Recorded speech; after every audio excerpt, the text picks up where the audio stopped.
A Call to Stand Apart, Chapter 9, Preparing to Die.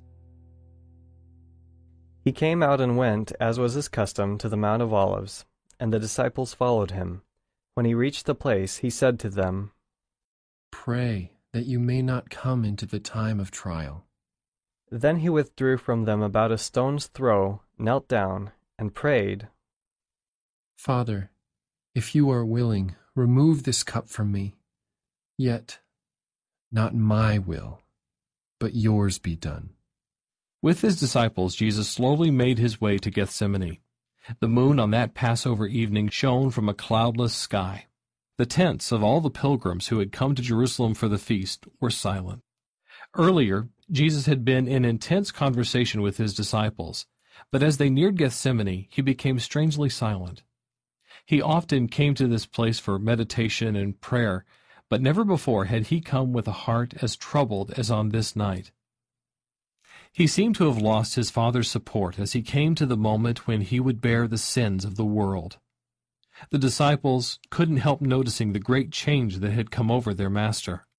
Near the entrance to the garden, Jesus left most of the disciples, asking them to pray for him and for themselves. Then, accompanied by Peter, James, and John, he went further into the garden, where he asked them also to pray. He stumbled a few more steps, still within their sight and hearing, and collapsed on the ground.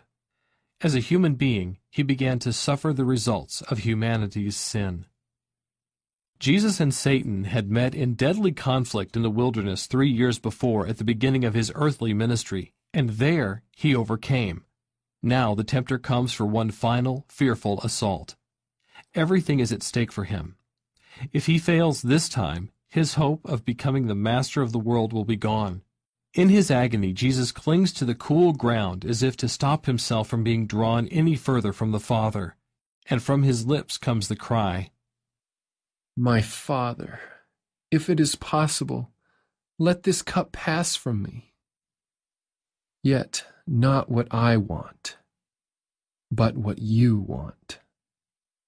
Every human being desires sympathy in times of suffering. Jesus longed for sympathy too. In his time of ultimate agony, he came to his disciples for their comfort. He had always supported them in their troubles, and he longed to know they were praying for him. He staggered over to the place where he had left them, only to find all 3 of them asleep. Earlier, as Jesus warned them of the coming conflict, they all assured him they would willingly face prison or death on his behalf. Peter had added that even if all the rest of them failed, he would not. With incredible sadness, Jesus wakened his sleeping disciples. Addressing Peter, Jesus asked, "Couldn't you support me for just 1 hour? You are so willing, but also so weak." Sorrowfully, Jesus turned aside to struggle on alone, and there he sweat drops of blood that fell to the ground to mingle with the dew. Again he went away for the second time and prayed, "My Father, if this cannot pass unless I drink it, your will be done." The first reaction of the 3 disciples was to rush to his side, but they concluded they should do what he asked them to do.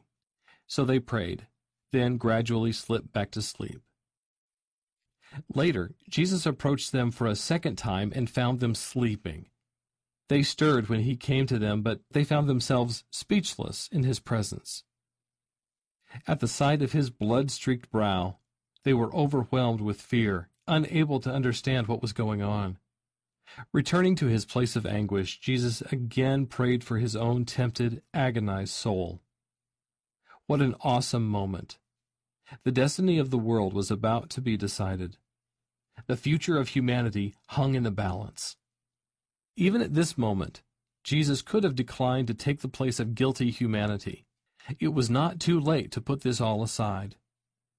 He could leave the world in its sinfulness and return to his Father in heaven, but again, and then again, yes, 3 times, he prayed to the Father, "Not my will, but yours be done."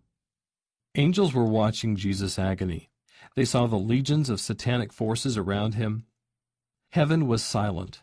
No music could be played at this profound moment. They watched the Father separating his love from his beloved Son.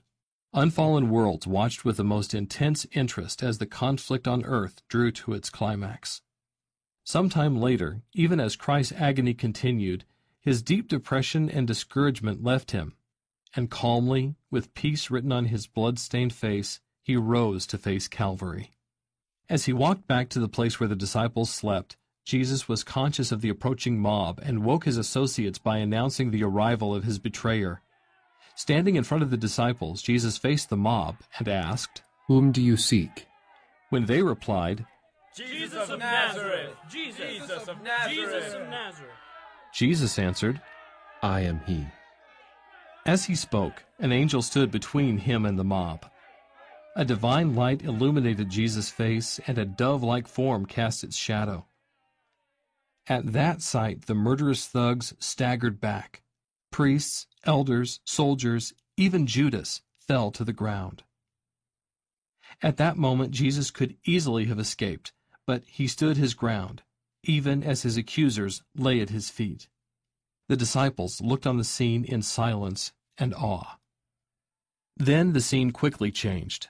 As the angel withdrew, its glory fading into the night, the soldiers, priests, and Judas stood up and faced Jesus. Ashamed of their weakness and afraid that Jesus might escape, they again said they wanted Jesus of Nazareth. And Jesus answered, "I told you that I am he. So if you are looking for me, let these men go." That evening he had seen abundant evidence of his friends' weak faith, and he wanted to protect them from further temptation and trial. The betrayer had given them a sign, saying, "The one I will kiss is the man. Arrest him." For a moment, Judas pretends he has no association with the mob. Stepping up to Jesus, he takes his hand and says, "Greetings, Rabbi," and kisses him repeatedly, pretending that he is crying in sympathy with Jesus' peril. But Jesus responds, "Judas, is it with a kiss that you are betraying the Son of Man?"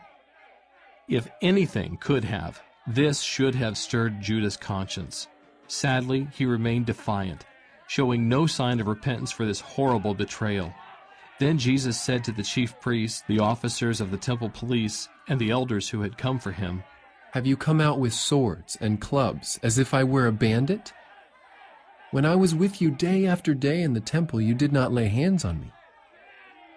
But this is your hour and the power of darkness." The disciples were terrified as they saw Jesus allow himself to be taken and bound. They couldn't understand it and blamed him for submitting to the mob. In that moment of great fear, Peter proposed that they should save themselves.